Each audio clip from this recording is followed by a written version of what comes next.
The Montana winter bites at 83-year-old Tom Oar's weathered hands as he methodically stretches a deerskin across his work table.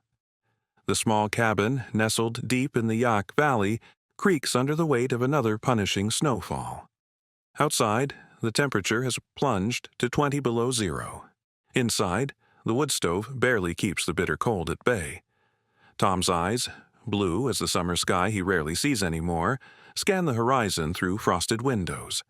His wife Nancy, his companion of over 5 decades, is no longer by his side. The nearest neighbor is miles away, and the trapping lines that once sustained him have grown too demanding for his aging body. "Some days," he whispers to no one in particular, "I wonder if I'm the last one left." But to understand how Tom Oar came to be here, one of the last true mountain men of America, wrestling with the twilight of a vanishing way of life, we must journey back to where it all began.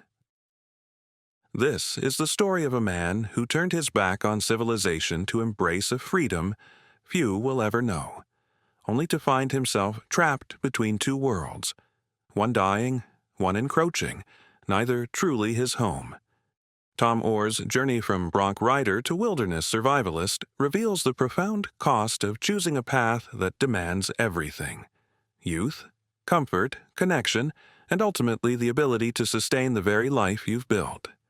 If his struggle to preserve a disappearing American tradition moves you, tap, like so others, might discover what it truly means to live by your own hand, on your own terms, against increasingly impossible odds. Thomas Oar was born in 1943 amid the rolling farmlands of northern Illinois, far from the rugged wilderness that would later define him. His childhood unfolded against the backdrop of post-war America, where the promise of prosperity and suburban comfort beckoned most families. But Tom's eyes were fixed on a different horizon. While other boys his age dreamed of baseball stardom or following their fathers into factories, young Tom was captivated by tales of the Wild West, stories of mountain men, trappers, and the untamed frontier that had all but vanished by the mid-20th century. His father, recognizing something untamable in his son, introduced him to rodeo at age 16. The moment Tom straddled his first bronc, feeling the raw power of the animal beneath him, something clicked into place.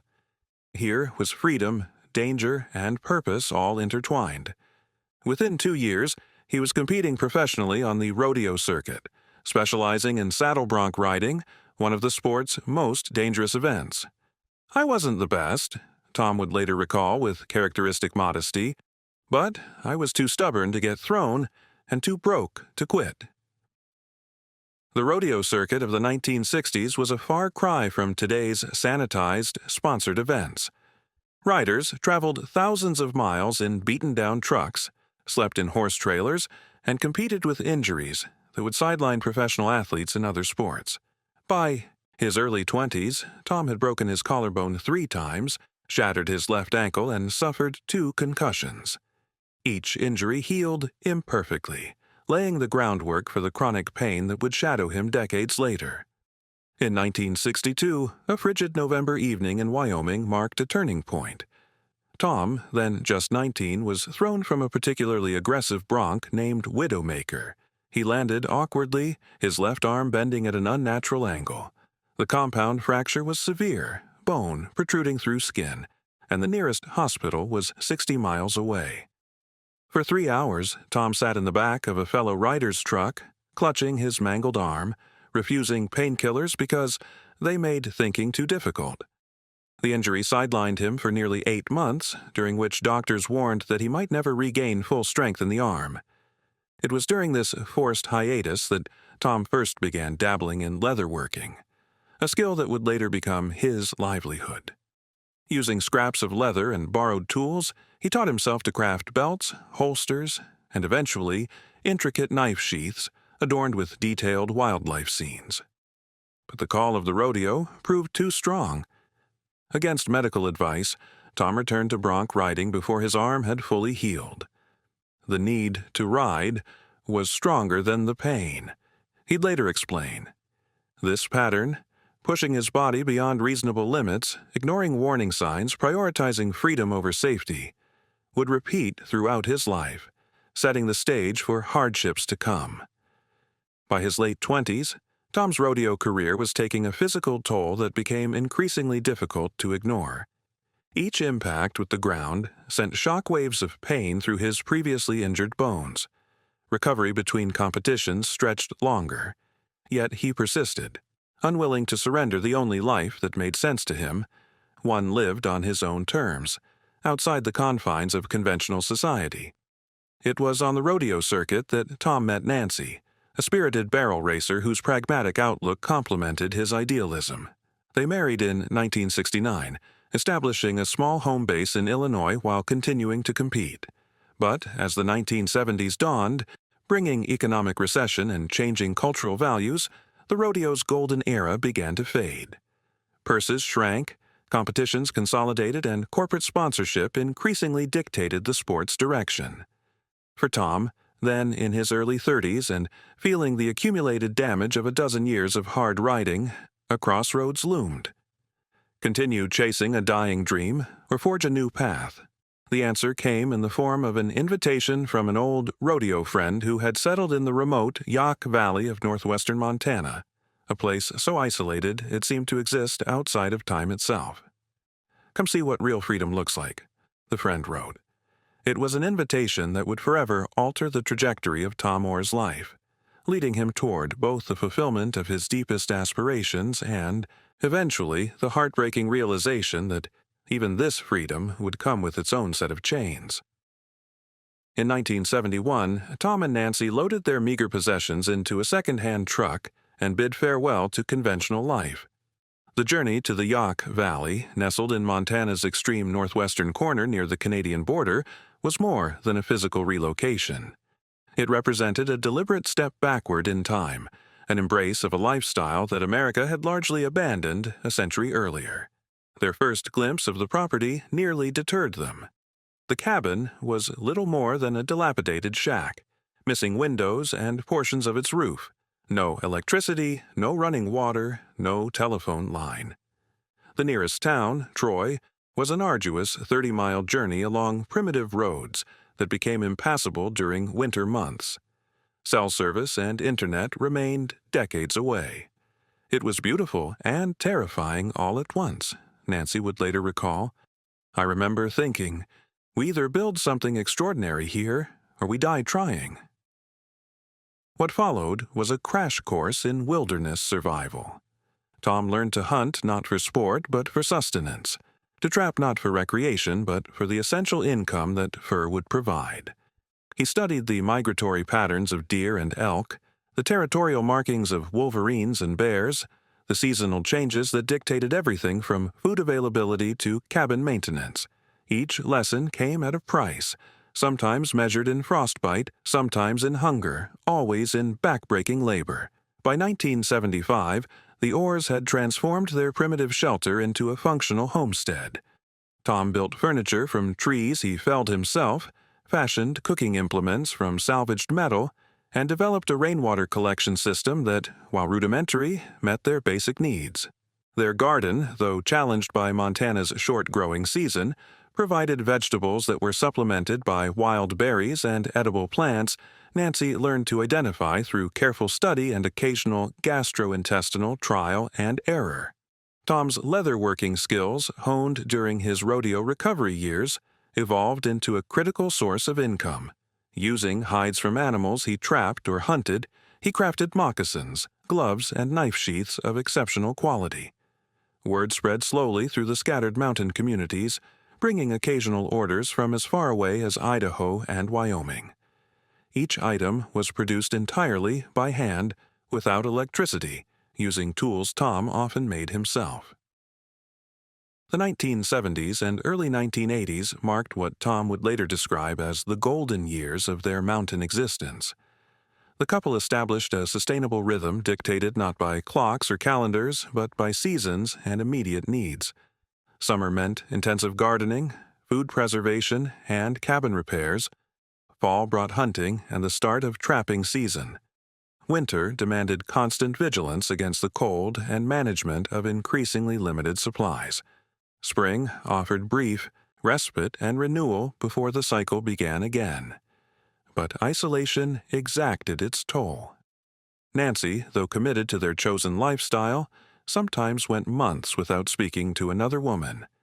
Holidays passed unmarked except for small gestures between the couple. Medical issues, from Tom's chronic pain to seasonal illnesses, were treated with home remedies and stoicism. The nearest doctor might as well have been on another planet when blizzards made travel impossible for weeks at a stretch. Then came the winter of 1983, a season so brutal that old-timers still reference it as a benchmark for Montana suffering. Temperatures plunged to 40 below zero and stayed there for nearly 3 weeks. The Oar's food stores dwindled dangerously. Game animals, usually reliable even in winter, seemed to have vanished. Tom developed a respiratory infection that left him feverish and weak precisely when physical strength was most critical. We came within 3 days of not making it, Tom admitted years later. I realized then that independence is never absolute. Even mountain men need luck. That spring, reluctantly acknowledging new realities, Tom installed a propane system for backup heat and cooking. It was their first significant concession to modern technology, a small compromise that nevertheless represented a philosophical shift. Perhaps total self-reliance was neither possible nor wise in the face of nature's extremes. The fur market collapse of the late 1980s delivered another blow. Environmental concerns and changing fashion trends decimated demand for wild-caught pelts. Beaver, once bringing $50 per hide, now fetched less than $15, barely worth the effort and resources required for trapping. Marten and fisher prices followed similar downward trajectories. Tom's primary income stream reduced to a trickle precisely as equipment costs rose. To compensate, he expanded his leatherworking, developing distinctive styles that incorporated porcupine quills, intricate beadwork, and brain-tanned leather, a labor-intensive traditional method that produces exceptionally supple material. He began trading directly with Native American craftspeople from nearby reservations, establishing relationships that enriched both his work and his understanding of the land's original stewards. By the early 1990s, the Oars had achieved a tenuous stability in their mountain life. Their cabin, continuously improved over 2 decades, stood as testament to Tom's craftsmanship. A small solar panel, their second major technological concession, powered a radio that connected them to world events and weather warnings. Their knowledge of the surrounding wilderness had deepened into genuine expertise valued by locals and occasional researchers alike. But the outside world was encroaching. Yaak Valley property values began rising as wealthy out-of-staters discovered its pristine beauty. Logging operations pushed roads deeper into previously inaccessible areas. New neighbors, often seasonal residents with little interest in traditional mountain ways, built larger, more modern cabins within view of the Oar's modest homestead. The silence started disappearing, Tom observed. First came the chainsaws, then the ATVs, then the snowmobiles. Each year, you had to go further to find what we came here for in the first place. Then, in 2011, came the most unexpected development of all. Television producers discovered Tom Oar. The History Channel, seeking authentic subjects for a new reality series called Mountain Men, saw in Tom the embodiment of a vanishing American archetype. At 68, with his distinctive beard, homespun clothing, and encyclopedic wilderness knowledge, he perfectly fit their vision of a living anachronism, a man out of time, preserving traditions nearly lost to history. The offer presented an impossible contradiction. Accept unprecedented intrusion into the private life he'd spent decades protecting, or reject what might be his last chance to preserve and share his hard-won knowledge of traditional ways. After agonizing deliberation, Tom agreed to participate with clear boundaries established about filming schedules and content. Mountain Men premiered in May 2012, and the Oar's life changed irrevocably. Viewers were captivated by Tom's authenticity, his gentle wisdom, and the compelling visual of an elderly couple thriving in conditions most Americans couldn't survive for a weekend. Fan mail arrived by the sackful. Orders for Tom's leather work exploded beyond his capacity to fulfill them. Strangers began appearing at their remote property, hoping for tours or wisdom or simply a glimpse of television's newest, unlikely star. Fame brought financial security, but undermined the very isolation that had defined their existence for 4 decades. Film crews, however respectful, altered the rhythm of daily life. Each season required more contrived drama to satisfy producers and viewers alike. The genuine dangers of mountain living, slow, often invisible threats like accumulating physical damage, incremental resource depletion, and the psychological weight of isolation proved less telegenic than manufactured crises. As Tom approached his mid-70s, the physical demands of maintaining their lifestyle grew increasingly daunting. Trapping lines that once seemed manageable now exhausted him completely. Winters that had been challenging in his 50s became potentially lethal in his 70s. Nancy, dealing with her own health concerns, worried constantly about Tom's safety when he ventured out alone. But the greatest threat emerged from an unexpected quarter. After decades of punishing physical labor, Tom's body, particularly his hands, the tools of both his trapping and leatherworking, began to betray him. Arthritis, that merciless companion of aging craftspeople, took hold in his fingers, wrists, and shoulders. The precision movements required for his intricate leatherwork became exercises in pain management. Some mornings he could barely grip his trapping tools, yet the cameras continued rolling, documenting but also inadvertently accelerating the twilight of a mountain man who had survived everything except time itself. The breaking point came during the bitter January of 2017. Tom, then 74, was checking his trapping lines alone when disaster struck. Miles from the cabin, he lost his footing